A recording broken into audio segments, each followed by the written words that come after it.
ये 24वें वर्ष में हम लोग ये प्रवेश कर रहे हैं। खास बात इसमें है कि इसमें भारतीय कला संस्कृति जो विलुप्त हो रही थी, इसको जोड़ करके हम लोग वैदिक रीति से वैवाहिक कार्यक्रम करते हैं। सांस्कृतिक कार्यक्रम को भी जोड़ करके एक प्रचार भी होता है कि सामूहिक विवाह के साथ साथ हमारी जो वैदिक व्यवस्था है उसका भी कहीं ना कहीं संदेश समाज में जाए। इसके लिए रंगमंची कलाकारों द्वारा मंचन भी होगा। वैवाहिक गानों के साथ साथ वैदिक रीति से शादी विवाह का कार्यक्रम संपूर्ण होगा ब्राह्मणों के मंडल द्वारा। और इसमें 24वें वर्ष में हम लोग जोश में भी हैं कि आने वाले समय में इसको और हम लोग बेहतर समाज की सभी व्यवस्था जो हम लोग की पुरातन व्यवस्था है इसको जोड़ करके इसको और आगे इसको संचालित करें। अब सबसे बड़ा ये हो रहा है, भगवान की कृपा तो है, समाज के समर्थन से मैं बहुत अभिभूत हूँ। चाहे वो मीडिया पर के लोग हों, गुप्ता जी हमारे हैं, उनका पूरा परिवार हो, शैलेंद्र शुक्ला जी, क्या पता भगवान डॉक्टर सीबी सिंह जी, कैसे जोग बनता गया। हम लोग कहीं धर्म और अध्यात्म की बात करते हैं तो इन्हीं परिस्थितियों में मुझे दिख जाता है कि कहीं ना कहीं भगवान है जो दिशा निर्देश देते हैं किससे किसको कब जोड़ना और किसके माध्यम से क्या होगा। इसमें हम सब लोग भी सहभागी के साथ साथ और आप लोग मीडिया के लोगों ने तो हमें आश्चर्य, मैं पिछले 24 वर्षों से चेहरे को देख रहा हूँ कि कहाँ से ये कार्यक्रम गया। इसके लिए तो मैं अकेले तो मैं आनंद ले रहा हूँ, लेकिन मैं चाह रहा हूँ कि इसकी सहभागिता आप सबकी है, ये अनवरत जारी रहे। इलाहाबाद पिताजी हमको भेजे पढ़ने के लिए, कुछ बड़ी नौकरी करने के लिए। तो दुर्भाग्य रहा कि मैं औसत छात्र था, पढ़ने में गया तो जरूर, लेकिन वहाँ अचानक परिस्थिति बनी कि पढ़ने में कुछ कंपटीशन में परीक्षाओं को मैं दिया तो मैं देखा कि अब ये बड़ी परीक्षाएं मैं पास नहीं कर पाऊंगा। और पिताजी सामाजिक रहे भी, तो मैं कहा कि अगर बड़ी नौकरी नहीं मिलती है तो बड़ा सेवा का भी मार्ग चुना जाए। तो पिताजी से प्रेरणा मिली और इलाहाबाद से मैंने बहुत कुछ सीखा। तो लौट के आया तो इसी प्रण के साथ आया कि कुछ ऐसा जरूर करना है कि समाज के सभी लोग जुड़े भी रहें और हमें भी अच्छा लगे और इलाहाबाद रहने का और पैतृक रूप से पिताजी की विरासत में और स्थान मिल जाए। और पिताजी बताते हैं कि समाज को कभी मत छोड़ना।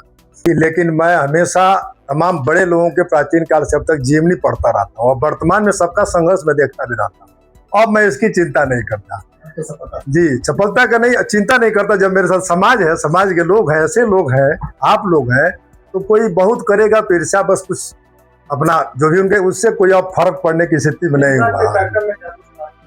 इस बार के कार्यक्रम में है कि यूपी बिहार के लड़कियां हैं, यूपी के पूर्वांचल के 2-3 जिलों की, बिहार के सीमावर्ती जनपद के पश्चिमी चंपारण गोपालगंज की लड़कियां हैं और इनका पारिग्रहण संस्कार तो होगा ही होगा। और साथ में ये मंचन के जो कार्यक्रम हम जोड़े, मानवेंद्र त्रिपाठी जी भी शुरू से जुड़े हुए हैं, आप लोग जानते होंगे, सांस्कृतिक संगम के नाम, और उन्होंने कला रंगमंच और थिएटर को जिंदा रखा हुआ है मंडल प्रदेश में। तो उनके द्वारा सांस्कृतिक कार्यक्रम में भी इसको हम लोग जोड़े हैं कि कम से कम वैवाहिक रीति रिवाज के साथ साथ ये कला और संस्कृति का भी प्रमोशन हो। तो विशेष रूप से इस बार जो आकर्षण है रश्मि रथी और श्री राम विवाह के साथ जो है कम से कम हम लोग के परिवार में जो भी वैवाहिक संस्कार के कार्यक्रम में जो भी गायन होते हैं वो सब इस बार के मंचन में। दोनों वर्ग समाज के सब वर्ग के हैं।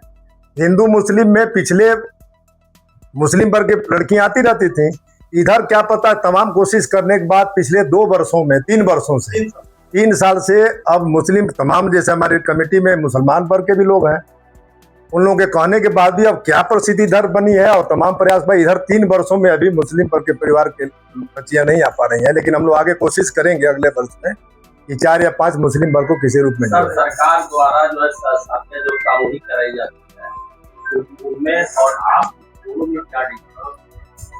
सरकार बड़ी चीज है, आप लोग जानते होंगे। हम लोग जन सहयोग और व्यक्तिगत सहयोग से करते हैं। सरकार से सुरक्षा हम लोग को मिल जाए उसी की उम्मीद भी रहती है। बाकी सरकारी सहयोग और हम लोग कभी न लिए भी नहीं और मनसा भी आगे लेने की भी नहीं है। जन सहयोग व्यक्तिगत और आप लोगों के समर्थन से होता रहा है आगे। मेरे लिए तो परमात्मा के यह हुआ सब कुछ है और उन्हीं की कृपा है कि मेरा एक आस्था है कि भाई इस पुनीत काम में मुझे नियमित किया गया और मेरे लिए हर साल कुछ अच्छा करने के लिए होता है। वो आपको प्रोग्राम में ही दिखेगा कि हर साल हमारा जिस प्रोग्राम देश ज्यादा से ज्यादा लोगों को जोड़ने की, ज्यादा से ज्यादा गेस्ट आने की, शादी की जो है जो हम लोग जो सामान दे रहे हैं उसमें भी हम लोग कुछ इस साल ज्यादा देंगे। तो कोशिश यही है कि अच्छा से अच्छा इस बार भी करें हालांकि हम लोगों ने जो भी प्रोग्राम शुरू किया है हर साल अच्छा हो रहा है। इस साल उम्मीद है कि और अच्छा करें। बेटियां तो घर की लक्ष्मी होती हैं और आज के समय में जहाँ तक मेरा देखना है तो बेटियों के आने से घर में जो उत्साह होता है वो बहुत ही अधिक होता है, क्योंकि अभी लोग समझने लगे हैं कि हाँ बेटियां घर की लक्ष्मी होती हैं और उनको आगे बढ़ाने में सभी का सहयोग रहता है। और ये जो कन्याओं का विवाह यहाँ जो प्रकृति में आपका आयोजित होता है, ये इसमें अगर हमें सहभागिता मिली है तो इसके लिए मैं जितना धन्यवाद करूँ उतना बहुत कम है। और धन्यवाद उस परम पिता परमात्मा का जिन्होंने हमें इस योग्य बनाया है कि हमें माध्यम बनाया गया।